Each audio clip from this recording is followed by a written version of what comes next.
guys, I don't know if this one's a make it or break it for me. I really like the design of it. I like that it has 6 speakers. It's got it's got 2 tweeters, 4 mids, and 2 woofers, but bass is non-existent and it gets pretty distorted pretty quickly at high volume. One thing that I've noticed is that if you play a YouTube song from YouTube, it gets loud, but not that loud. I wish it was louder. That may be a Bluetooth / Apple problem. I don't know, but this is where the twister is. I went downstairs and I put a royalty-free song that I pay for my YouTube channel on my phone, and things got different, very different. It cranks very loud. It's a very, very loud speaker. However, the distortion is killer, and we're gonna find out here in a minute. I'm gonna show you, and we're gonna crank it up, and then we're gonna walk. So my mic is right here. So what my ears are hearing, you're gonna hear, and I'm not going to adjust the volume up or down in post. It's gonna be like I normally record, and then you can do your own judging from there. Put headphones on because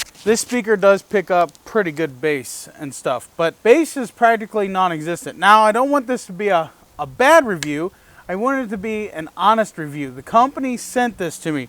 This is an EcoXGear, and they sent this to me. This is their bigger model, not the smaller one. They sent it to me so I could do an honest review. The reason why we're doing this review is because it brought to my attention that some other YouTubers had done some reviews on this, and it sounded like they dubbed over some music. Somebody sent me a link, I went and I watched it, and sure enough, it sounds like they dubbed over music because it's super clear, crystal clear music. So what we want to do is like a real live test. I don't know if they were doing that just to show off the speaker, or if they were doing it to show you what the speaker sounds like, but we're going to show you what the speaker sounds like. As I stated, I do like the design. I'm not sure that I like the clamping situation. Now, mind you, this is on a 4-wheeler, and the clamping style, well, I didn't want to drill holes. I sure enough could have drilled holes and put bolts in. I didn't want to drill holes in my plastic, so we used the supplied clamps that come with this, and I mean, sure enough, it seems pretty sturdy. Is also how you would mount it to a roll cage. One other thing that I didn't like was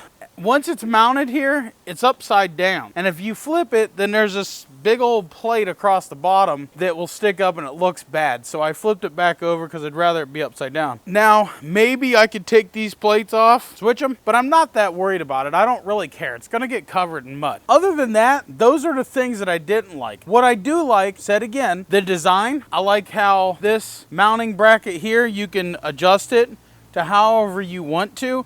That's nice. They give you plenty of adjustment. I really like that. The design is awesome. I do like the front LED bar here, which we'll show you in some B-roll. I do like the front LED bar. It changes colors. What colors does it change? Red, yellow, white, dimmer white, and off.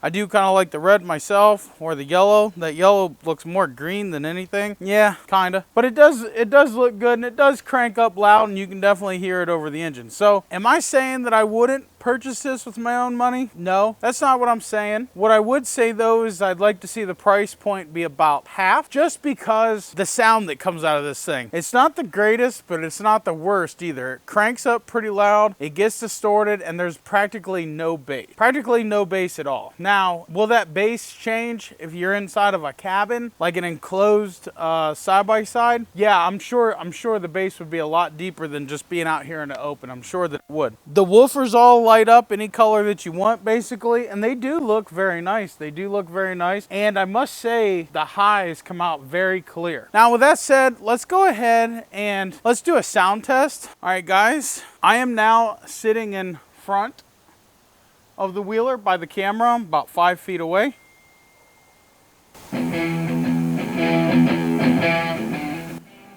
That's half volume, 3/4 volume, cranked all the way up.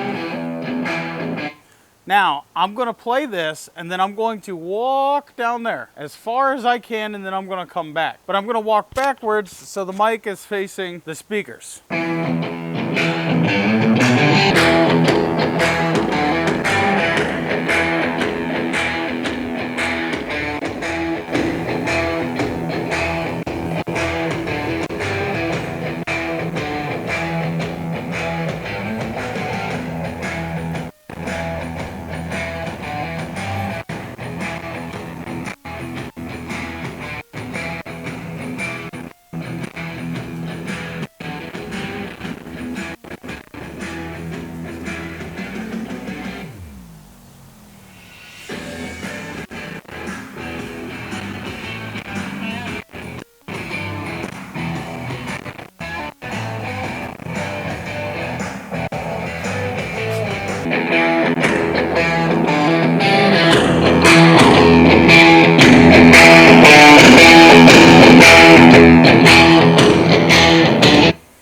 So guys, there you have it. She does get pretty loud.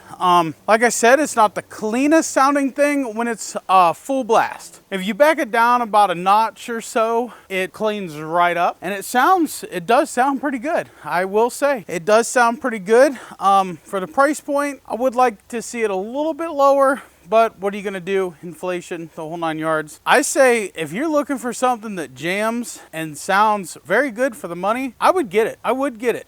I have seen worse sounding things for more money. That's just the way it is. I will say this thing competes very well with my wife's Infinity Kappa that you can't even buy no more. Hers is 4100 MSB, Infinity Kappa 4100 MSB. It's the same as the JBL one.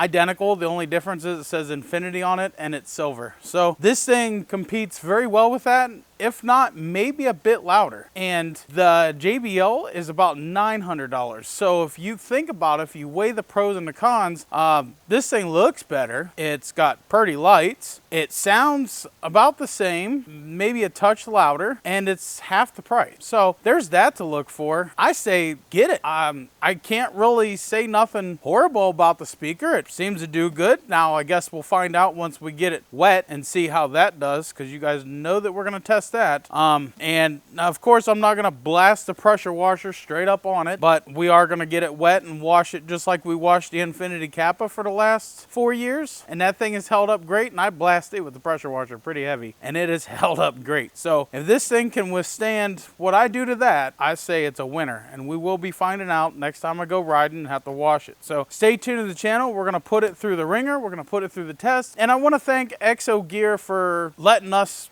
take a look at it and putting it on our channel for them. Like I said, guys, those are the pros, those are the cons, and I would personally buy it if it were half the price.